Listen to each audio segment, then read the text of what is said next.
Hi, this is Ralph Zuranski. I'm on the phone with Robert Channing. He is one of the most amazing people that I've ever met. I met him at Joe Vitale's seminar, Spiritual Marketing Super Summit, and he had coordinated the entire seminar, complete with the speakers and virtually everything that you can possibly imagine that goes with seminar maintenance and just creation. And Robert also is one of the most impressive people I've ever seen, using his mind to bend spoons, to remember things, and just know what people are thinking. I mean, it was incredible. I mean, I've never been more blown away by somebody's presentation than Robert's when he did the special presentation at Joe's seminar. So, Robert, how are you doing today? I'm doing phenomenal, Ralph, and thank you very much for inviting me on this. I'm very honored, and I really appreciate you having me on today. You know, your company is called the Power Performers, and I know that you work a lot with scheduling movie stars and business leaders and some of the most important people in the world today to speak at conventions and speak at events. Perhaps you could tell us a little bit about your company. Right, Power Performers was created around 9 years ago, and how it came to fruition is I have been a performer since I was 5 years old. I started studying magic and mind reading and ESP, hypnosis, since I was 5, and I studied with David Copperfield, Harry Blackstone Jr., some of the top mentalists and magicians in the world. And I learned by learning by watching them do what they do. I learned from the best and I learned from the worst. And then I made it into my life goal to be a performer, to be a mentalist, a mind-reading, ESP, motivational person. And I studied Think and Grow Rich by Napoleon Hill. The first book I ever read on motivation was by a guy by the name of Glenn Bland. It was called The Glenn Bland Method for Success. And it just taught me how you can change your life by you draw a line in the sand, and by just taking that step over, you can change your life by changing your attitude and your strategies with your mind. And when I was a child, Ralph, I learned how to do magic tricks, and it brought attention to me. And I didn't have that. I didn't crave that. My family, my mother was fantastic. My father worked all the time, and I never saw him. He was a great guy. We never made a lot of money, but I never knew that. And I was a happy guy. I played Army and Cowboy and Indians. But as I grew older, I was into sports, and I was always into magic and how the mind worked. And I became an entertainer, and I performed birthday parties for $15. For my first birthday party when I was 11 years old, I performed and made $15, and I learned that I could make money doing it, and people loved what I did. Then I became into performing all over the world. I performed for different presidents. I performed for corporations, for a lot of colleges and organizations. And at that point, the people at the organization said to me, "Hey, Bob, your mind-reading ESP show is phenomenal. Do you have anybody else that can entertain at our event or speak?" And at that point, I said, I have a friend of mine that can, do human calculations. And I have another friend of mine that's a rock star, Alice Cooper. And he can come in and talk about, for colleges, drug awareness, or he can perform. And then I created a company called Power Performers, because that was my unique selling proposition. These are powerful people that are the best in their industry. Just like you're doing, Ralph, you're interviewing the heroes in different industries that are the best at what they do, the top 1%. And that's what I did. I created a speakers bureau, or an entertainment agency, which is both. And I promote the top speakers and entertainers, sports stars, business leaders in the world to corporations and associations and colleges and private functions and organizations throughout the country. So I hope that answers your question. Yes, that definitely does. And since you're working with the top people in the industry, one of the major things that I've realized with doing the interviews of my heroes is the real heroes are people that actually provide a quality service to society, help put people to work, and the true definition of those people are entrepreneurs who are not afraid to step out on their own to follow their dream. What is your definition of heroism? My definition of heroism, I just spoke to my wife about this morning because I told her I was going to be on the line with you, Ralph. And she said, and we agreed, it's the people that make a difference in one person's life. If I can make a difference in my neighbor's life that morning or that afternoon, maybe once a day, and bring somebody up that's been down, or help somebody like I know you're doing with your family, that's a hero. To me, if I can change one life, I don't know who quoted this before, but it's a quote from somewhere. If you can change one person's life and make them happy, make them feel better about themselves, or help them in any other way, you've actually helped humanity itself. So that's my definition of heroism. Oh, that's so true. Helping one person at a time. Yeah, I totally agree. Did you ever create a secret hero in your mind that helped you deal with life problems when you were young? I did. Well, God was my hero. I'm brought up Catholic. I was an altar boy for 11 years. Boy, so was I. I remember sitting in the small church. I came from a little town called Newport, New York, and there was probably around 300 people in our little town, one blinking light, and one Catholic church and a Methodist church. And I remember, doing my services in the evening, Stations of the Cross, and there'd be like 5 or 6 people in the church, and I'd be there myself before the Mass would start, and I'd be talking, I'd be there present with a being, and that's what I believed in, that yes, there is a God, and yes, there is some higher power, and I think by being by myself in that big open church, and just thinking, and being open to thoughts and the universe, and to God, is what opened my mind to just reality and being what I could do. I really can't describe it any more than that. It was just a feeling that I had to come over me. What is your perspective on goodness, ethics, and moral behavior? Well, I know everybody has struggled with that. I have. I would say I'm 90% ethical and moral. There's that 10% where, sometimes you get tempted by, money or greed or temptations of any kind, sex, drugs, rock and roll, whatever you want to call it. And I think my integrity is up there with the top people in the world. I think integrity is very, very, very important. If you cheat someone, you're cheating yourself, and it's a multiple effect. And if you track that in business, if you want to call it business, if you do something well for someone, I've heard this, they're going to go out and tell maybe 1 or 2 people. But if you hurt them in any way, or you do a disharm to them, or you take advantage of them, it's going to multiply over 100 times backwards. And you can track that as well, Ralph. And a friend of mine, Scott Holman, that I hired as a business coach, taught me that, and we tracked it one day. And it's better to do well than it is to do bad.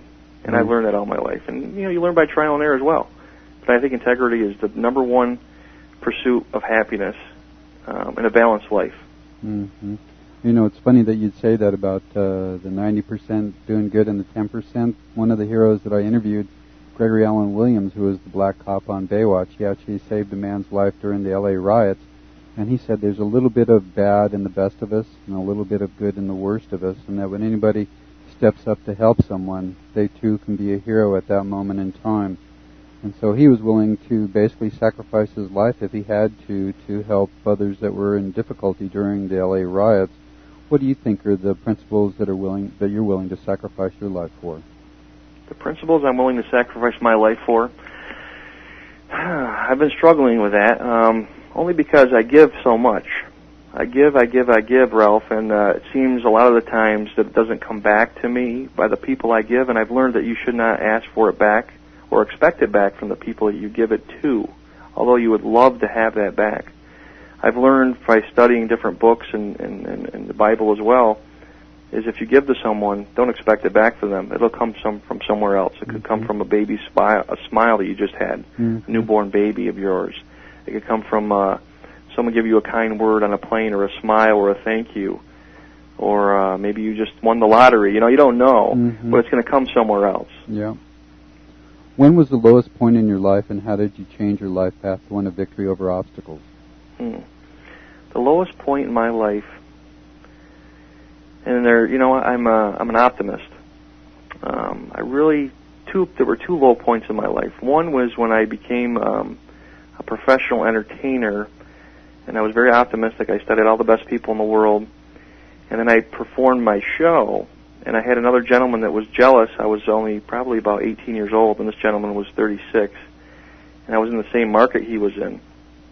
And he would try to shut me down and put me down because he saw how strong I was and when I was performing, and how people attracted to me and they loved what I did. And it was the same type of mentalism that he did, although it was different. It was my personality, and he had a different personality. He was jealous, and actually it hurt me because my own true feelings, I don't want anybody to feel bad about me. I don't want anybody to look down and say this guy was bad or this guy's doing something wrong. And I felt almost guilty because I was doing so good for myself that people become jealous of what I've done. And Ralph, have you ever dealt with that before? You've done so well that people get jealous, and how do you deal with those people? Well, again, you have to realize is that that's what you said earlier, is the consequence of their actions and their personal integrity and whether they're providing service to their clients, and realizing that you only succeed to the level of quality of your products and your service to your customers, and the greater the service, the greater the quality, the greater your success.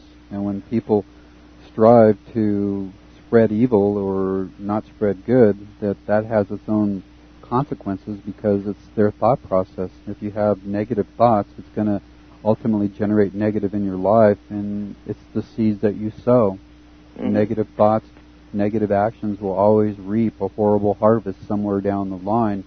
Positive thoughts and positive action, you get rewards, but it may not be from the source where you actually did those positive things. But the universe is impeccable. It never fails, and good will always be rewarded with good somewhere down line, or maybe immediately, and evil will always be rewarded with evil, and it's an exponential type thing. I agree. Just came to my mind that when I was a child, my mother used to tell me if someone didn't, some reasons they were mad at my mother, or my mother was, I call her a saint. She was phenomenal, and she still is. She always does good. And when people have something against her for some, goofy reason, or somebody said something or something, my mother always waves to them, always says hi, always has a kind word to them. And that's what I've learned to do, even when these people are trying to tear me down in some way.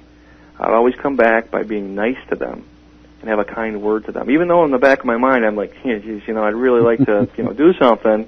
But, by forgiving them and have peace with yourself, you're actually helping yourself as well as them. Because they don't have anything to go back on. They can't keep their momentum going with trying to feed off of your emotions. You just let it go and you keep working with it. But I learned from that experience is to keep moving ahead, and I became stronger from that. And I got into Think and Grow Rich by Napoleon Hill, and it says don't ever mind what they're thinking, because they don't know what you can do. You only know what you can do. Don't mind the people that are pulling you down or trying to. Just ignore them and have your own schedule of events. Schedule your time. Schedule your goals. What you want to do in this life. And, they can pull at you all you want, but at the end of that, if you draw a line from between here and 100 yards from now and saying that's the end of your goal, in between you're going to have all the obstacles. But remember, keep your eye on the target at the end, because you'll get there. Makes it easier. What is your dream or vision that sets the course of your life? My dream and vision that sets the course of my life would be to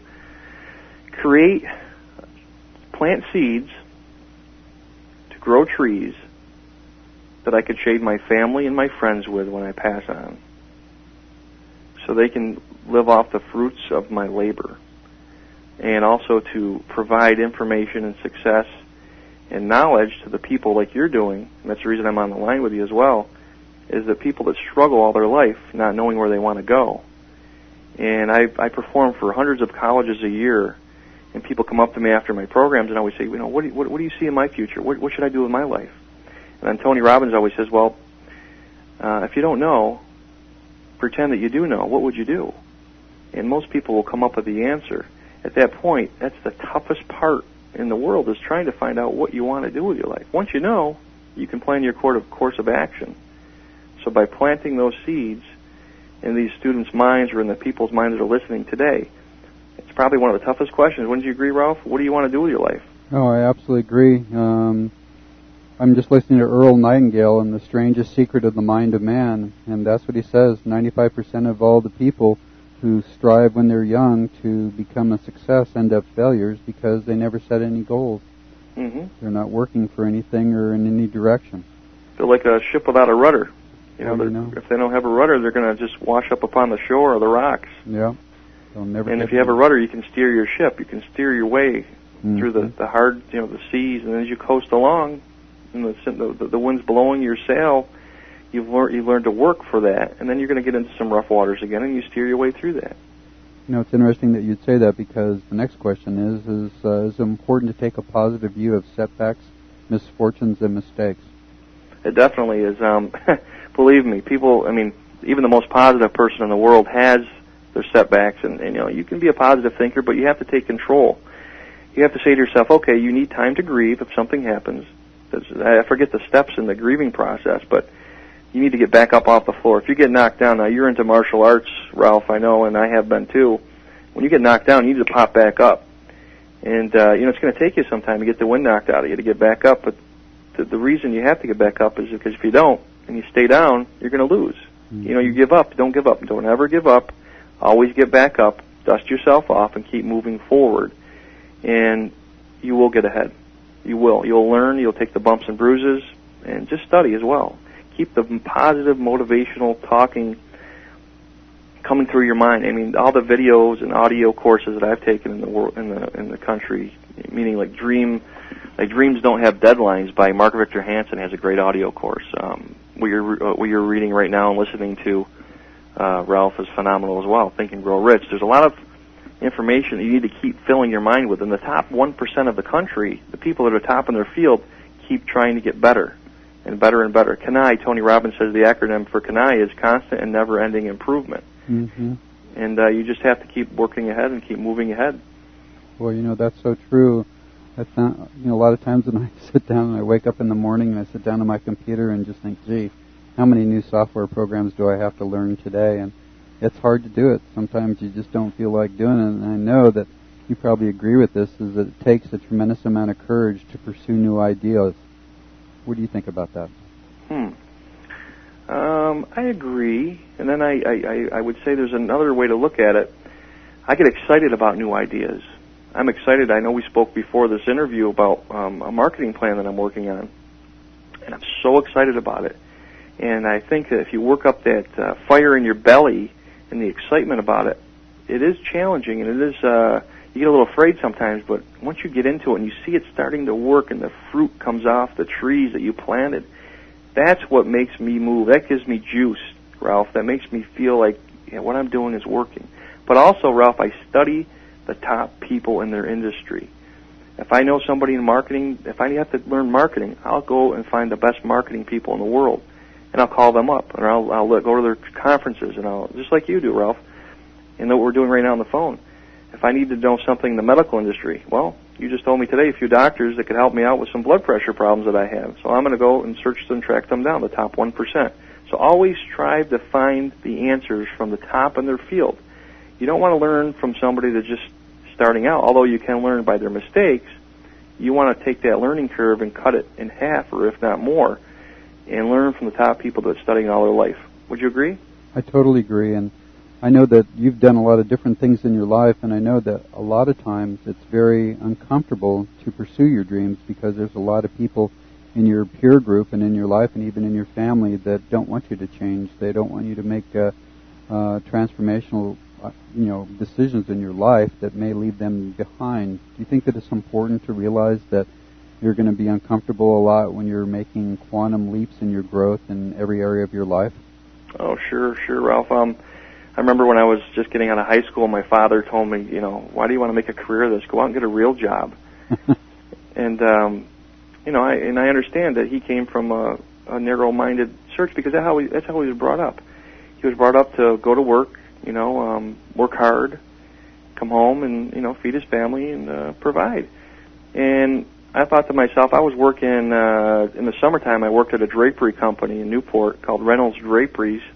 And they're still there. They service all the East Coast for stage and scenery curtains. And I was working there, and I made probably $150 a week, and I worked 50 hours. And I'd go out and do a show, and I'd make $150 for a 45-minute show, and I'd say to myself, why would I work 50 hours a week if I could do this show? And that was my dream. That's what juiced me, too, was saying, this is my passion, this is my dream, and no matter what, if anybody said stop to me, I think it gave me more juice to keep moving. I'm the type of person, if someone says you can't do it, I want to do it even more. Mm-hmm. And I love it. I like when people say that. I guess it was the way I was brought up. My mother was always supportive. My father was always trying to, he's supportive, but he tore me down a little bit. And I think that was a good thing. Mm-hmm. That's what created who I am today. So yeah, you're gonna have times that people are gonna knock you down. You're gonna have it. You're going to have it during the day, you're going to have it during the night times, you're going to have it when you're on the road and you're tired and you're exhausted and you don't want it to happen. at that point you have to look at yourself and you say, you know what? Here's my goals, and read them every day. Write them down. Yeah. Put them in front of you. Put them in the mirror.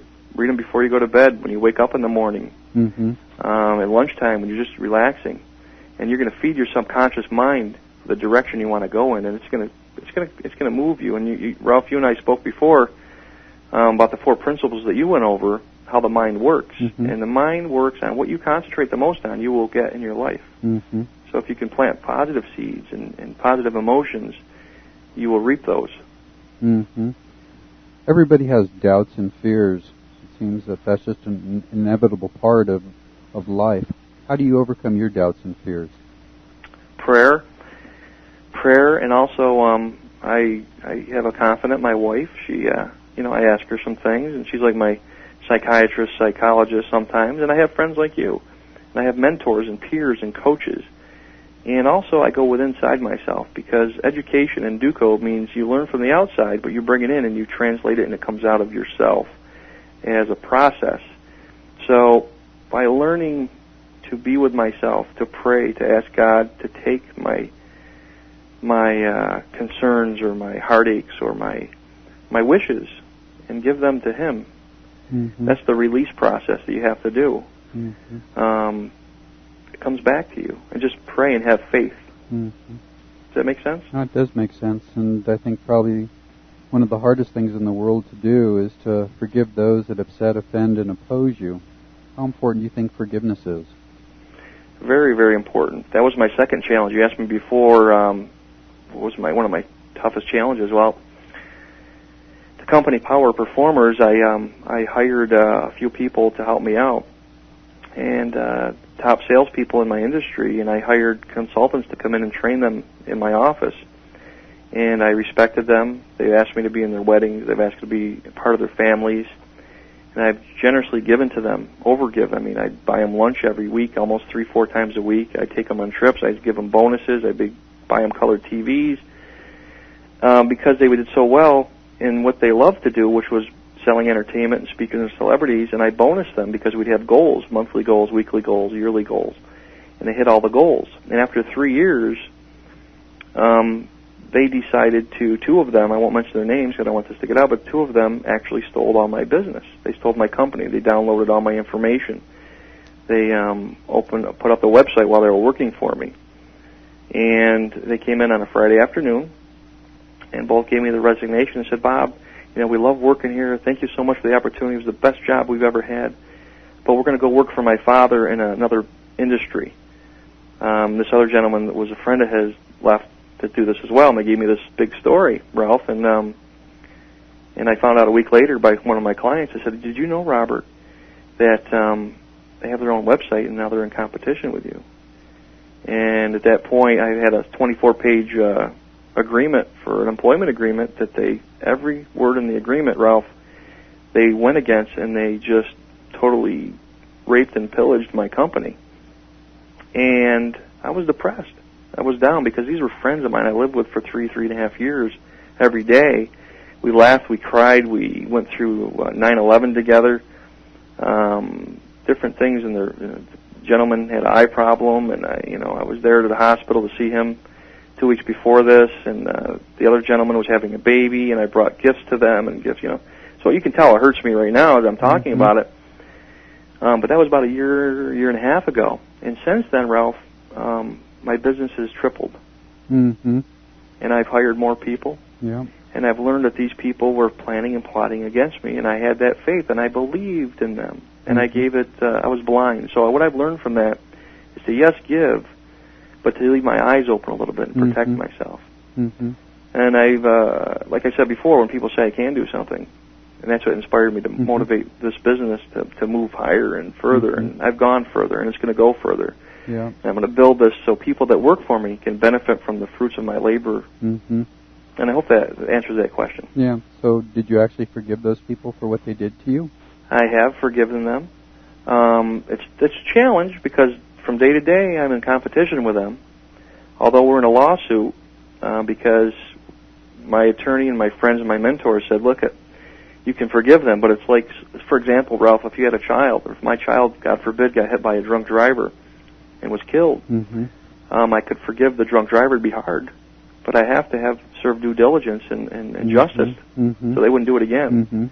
So that's the reason for the lawsuit, and that's to hopefully, stop them or make them feel they did was wrong. Exactly. Yeah. Exactly. Well, there are consequences for action, and you always need to stand for the right thing. If people promise and say they're going to do something, they need to be held accountable. And you can forgive them for the offenses, but still, there is consequences for actions that don't have integrity, that's for sure. And right. Too many people that should be held accountable are not. And so, I respect that you're doing that, because people that do that, if they continue to do it and nobody calls them to accounting, they just continue on and do it to more and more people. That's what I found, that too many people, once they get screwed by somebody, they don't say anything. And then people that they know end up getting screwed by that same person, and it's hard to tell the truth about people that aren't doing their jobs with integrity and honesty, which is what the Heroes program is all about, to show people just from asking hard questions what type of attitude and what type of mind process the people that I've recognized as heroes actually have. And, the neat thing about those heroes is a lot of them experience service to others as a source of joy. You experience that also? I do. Let me just go back to that last question for a moment about forgiveness. And here's what I've learned, is by forgiving, everybody has their own sins that they've committed, if you want to call it that, or their mistakes that they made that they need to be forgiven for. So while you forgive, you can't expect to be forgiven for some of your things that you've done if you can't forgive the people that have sinned against you. So it's a double-edged sword. So by forgiving, you do two things. You help yourself by forgiving them, and you help them because they need to be forgiven too. You have to forgive yourself for things that you've done. The question again, Ralph, was what for the next question? I apologize. That's okay. Experience service to others as a source of joy. Oh, yes. There's nothing more than going in and, for me, if I can bring it back to my ESP mind reading show, I go in and I read people's minds and I make them laugh. I'm a comedian. And one thing that I do is I always surprise my clients with doing more. And when they see my program, my ESP Robert Channing show, Motivational Talk, I will deliver to them an experience they'll never forget. And how I do that is, here's one of the things that I do, Ralph, I'm the only one in the world that does this. I'm known as the world's foremost mind reader and motivator, is I'll mail you a prediction at your event of what 3 people, including yourself, will be wearing the night of the show.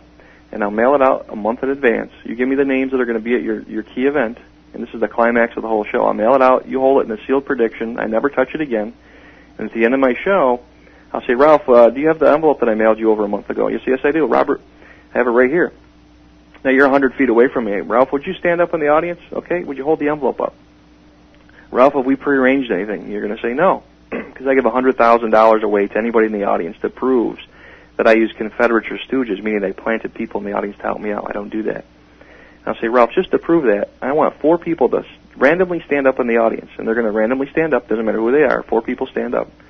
I'll say, I'll also predict it in that envelope what these 4 people are going to create in their minds is a dream vacation. It's a lot of fun. It's a show. It's entertainment. So I'll say, sir, if you were to go anywhere in the world on a dream vacation, where would you like to go? That person might say Hawaii or Bermuda or Tahiti. Whatever it is, I go, okay, thank you. And the next person, I'll say, young lady, if you were to go with a special person, give me the name of the person. They can make a name up, or they can say it's their husband or wife, boyfriend. They'll say John. Okay, John, terrific. Next person, day, month, and year. When would you like to go? March 28, 2098. Fantastic.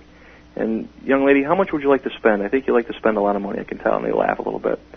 And she'll say, I don't know, $10 million. And I'll say, make something really cool up. And they'll say, $10,428.67. Terrific. Ralph, would you open that prediction? You open it up and it'll say, hi, this is Robert Channing. I'm sitting in my office in New Hartford, New York on July 21st writing this prediction for Ralph conference coming up in January of 2006. And I predict the following to be true. 4 people will create a dream vacation. Given this chance, they will select the following. And you're reading this. I've never touched it. And it's live on the spot. And then they'll say, first person will say, Tahiti. Second person, going with John, day, month, and year, March 28th, 2098, and costing $10,437.67. Whatever they said, and people just dropped their jaws, not their drawers, their jaws.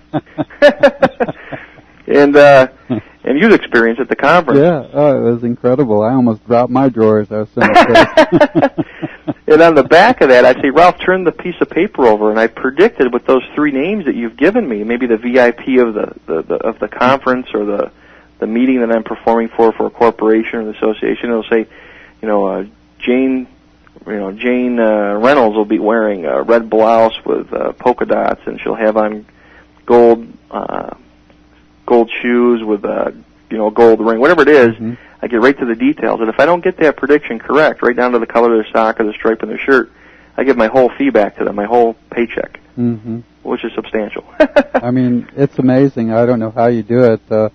I was impressed when you bent that spoon by just running your finger over the top of it. I thought, oh my God, don't let him near my mother's silverware. I know, it's funny.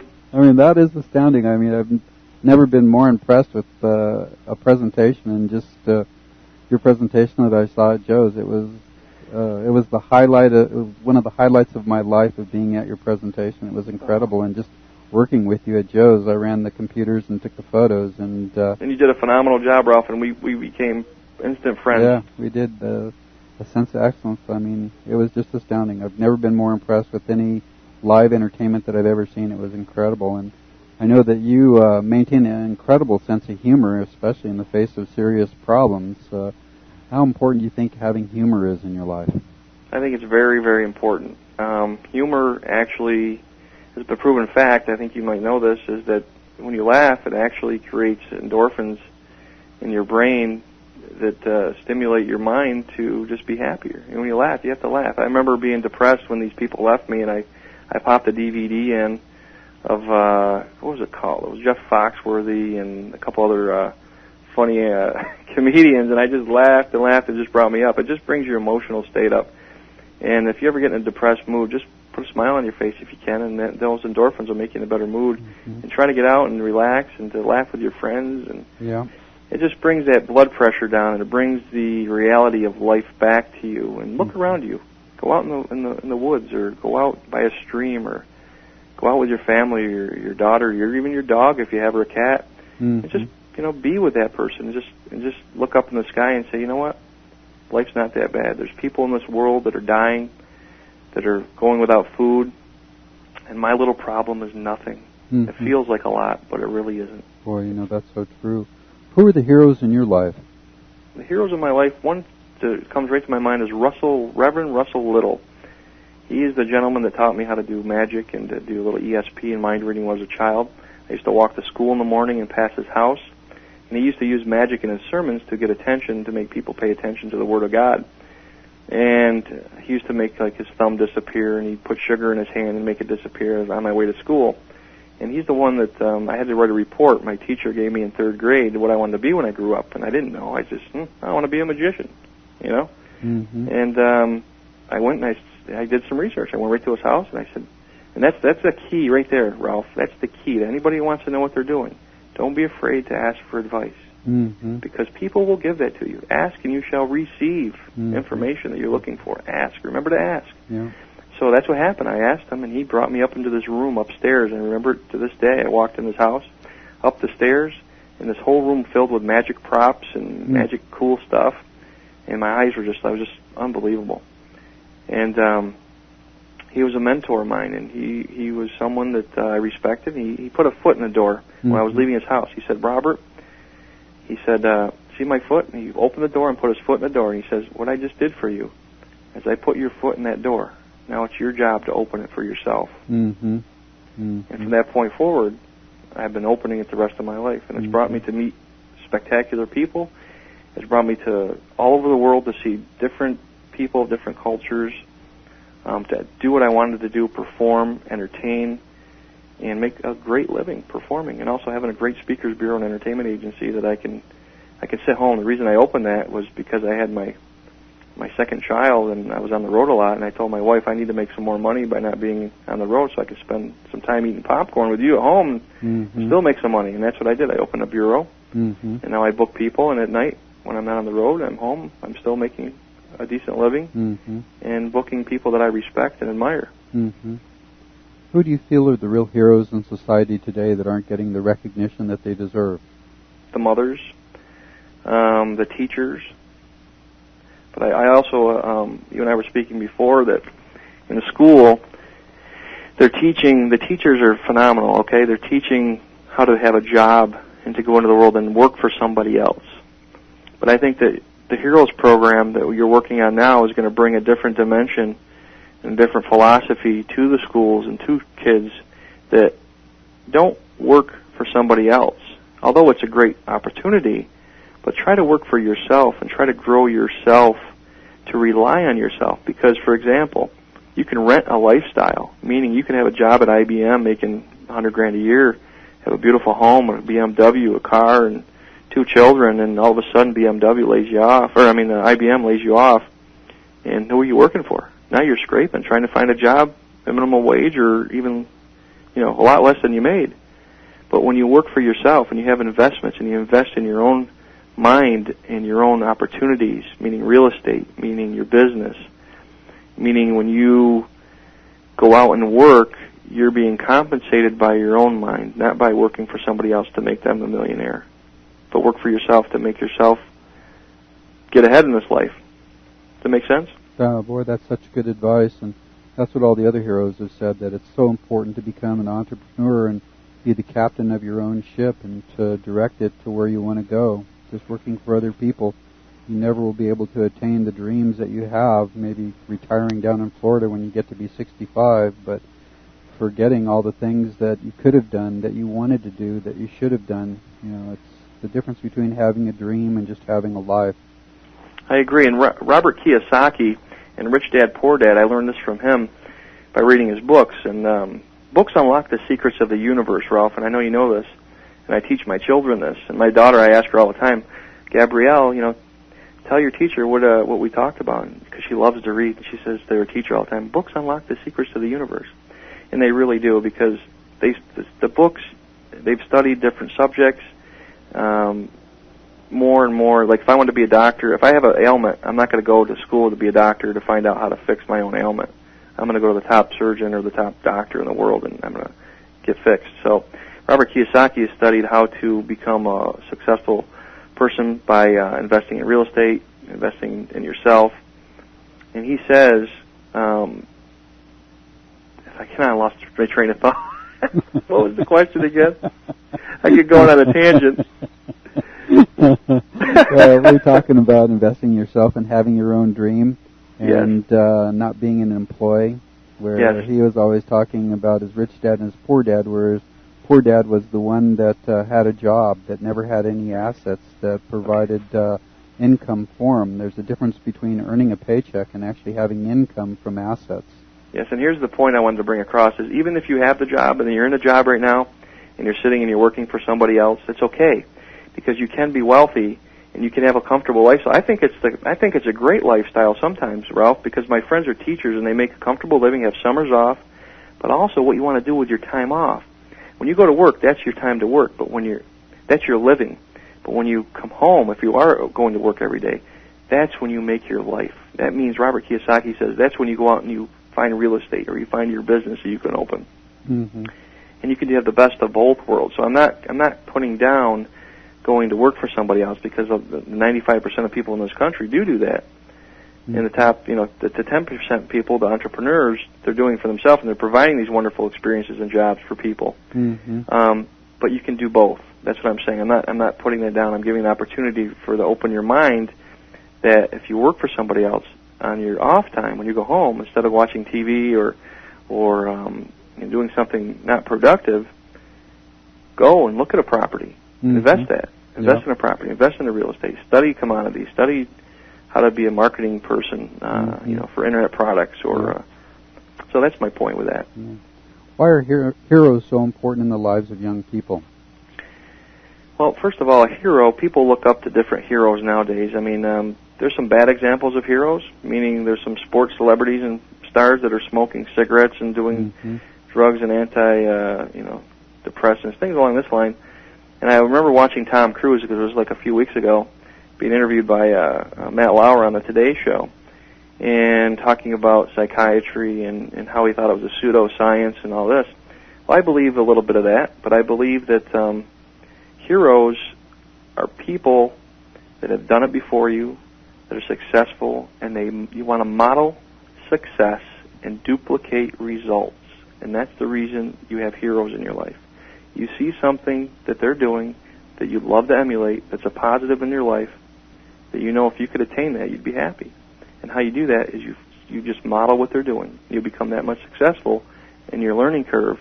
You'll get there that much faster. Does that make sense? Yeah, it does. And the next question is how does it feel to be recognized as a hero? I know a lot of the people that I've interviewed don't consider themselves heroes, but I think that it's important to accept the good that you're doing and the benefits that you have in the lives of others, and not be ashamed to be recognized for the good things that you do. So how does it feel to be recognized as a hero? Well, I'm very flattered, first of all. It's flattering to even consider being a hero. The place I always thought I was a hero is raising my family. I never thought I was a hero in anything else other than that I love doing what I do. I'm passionate about what I do, and I try whoever I come in contact with is bring and build them up. Mm-hmm. So if that's being a hero, then thank you for knighting me a hero, Ralph. Well, how are you making the world a better place? Making the world a better place. I'm providing my experience of how to get into the industry. And for example, when I book somebody in my company, or my sales reps book somebody, we're doing a service to our client by getting them somebody they want, and we're doing a service to the speaker, because all we have to do is call the speaker, and the speaker picks up the phone and says, hello, and we say, hi, we have a date for you. So it makes their life easier, it makes our life easier, and our client is happy when they experience a stellar performance. Also, the people that work in my office, I try to give them an opportunity to improve themselves with goals, and also I try to build people, not just teach them how to make money, but build them. And if you can teach them to fish, they'll do that much better in the future. You can show them how to do something, but if you don't teach them and implement that information in their minds, and they take consistent action with that information, they're not going to be able to do it on their own. I guess what I'm saying is I provide them an atmosphere, the people in my life, to benefit from what I can do in my own experience. Mm-hmm. I hope I made sense with that. I tried to. You did. Do you have any good solutions for the problems facing society today, especially racism, child and spousal abuse, and violence among young people? That's a tough question, Ralph, because there's so many stereotypes, there's so much racism still, but to solve that, the solution would be to do what you're doing right now, and to give the young kids in this world mentors, heroes to emulate themselves by, and let them know that anything they're going through now, there's been people in the past that have gone through things as bad or if not worse, and they've made themselves through it, and they've grown stronger and have excelled and been more successful in their lives because of that persecution in their life.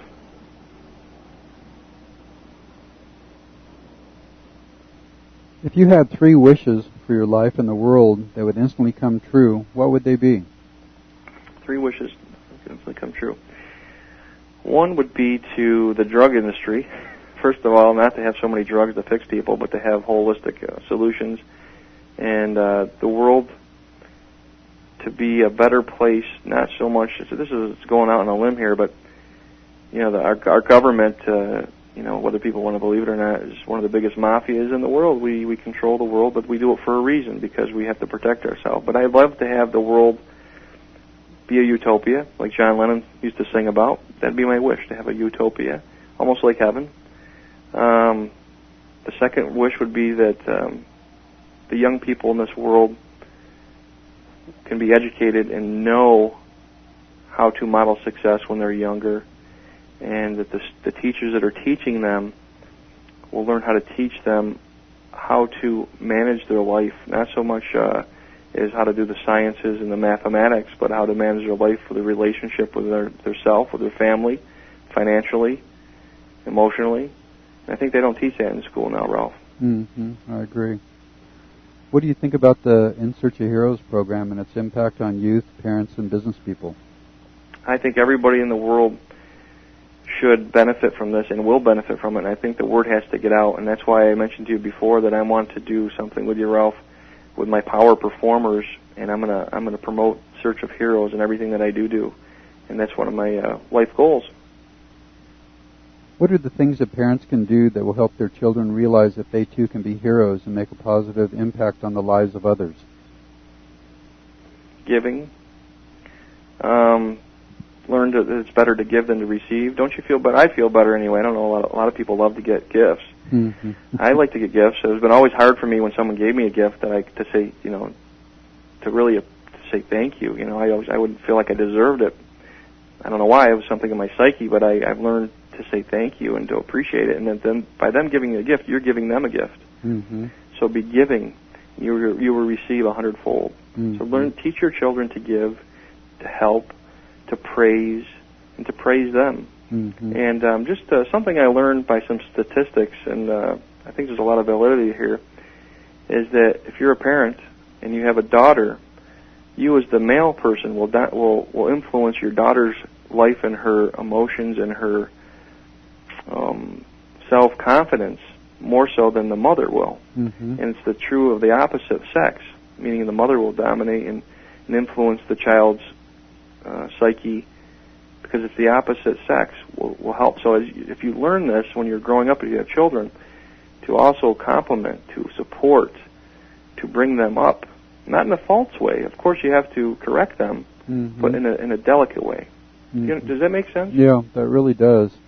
And Robert, I just really appreciate your time. I know how incredibly busy you are, and I was just so impressed with your presentation and just the humor, and this still blows my mind on how you can read people's minds. I don't know how you do that, but it's incredibly awesome. And I just really encourage you to do the Power Performers and do interviews on those guys to just spread the knowledge that they have, because excellence is such a fine thing, and it's such a great role model for young people, for those that are giving service above self, that are providing quality and integrity in the fields that they're in. And that's what young people need to know. They need to find out how these people that are attaining the levels of success that they want to attain, and just listen to the people that they become, because I'm sure that you would agree with this, is that you have to become a person that's worthy of incredible wealth and fame before it ever shows up, or else it'll completely go down the drain, just like a lot of people that feared success. Once it arrived, they completely dumped it down the drain by their actions. You've had a lot of impact with very famous people. What do you think about that idea? What I think is you're absolutely right. When I was younger, just to make a point back to what I was doing, is that I did very well when I was 18, 19 years old, and I was the top of my field performing in what I did. And people used to say to me, "Oh, this guy's going to, get involved in drugs, or he's going to do this, or he's going to do that." But I believe, I didn't do that. I did not do that. But you have to pay your price. You have to do your diligence. You have to learn. There's a way to, yes, you can go from 0 to 100 and cut out that curve. But sometimes most of the time, you have to go through the bumps and bruises. And once you go through those bumps and bruises, and you do attain your success, you will learn how to keep it. Because if something is given to you, if someone gave you $1 million, there's an old expression, you can spread all the money out, pull all the money in the United States and put it in one lump sum, and then spread it out between all the people in the United States equally. But at the end of the year, there'll be 10% of the people will have all the money back. And that's because they learned how to control their emotions, their life, and learn by their actions, meaning having their goals, accomplishing them, going through the struggles. Going through struggles is good. When you go through a struggle, you're teaching yourself a lesson in life. And when you do that, if someone was given to me, you won't appreciate it as much as if you worked for it. Mm-hmm. So work for what you have, appreciate what you have, and here's something else too. Teach your children to work for what they have. Because you as a person, if you decide that you want to build your life up and to make a fortune in wealth and in riches with everything you do, don't give your children everything, because then that generation will lose it. And the next generation, their children, will have nothing. Mm-hmm. And they'll have to rebuild it themselves.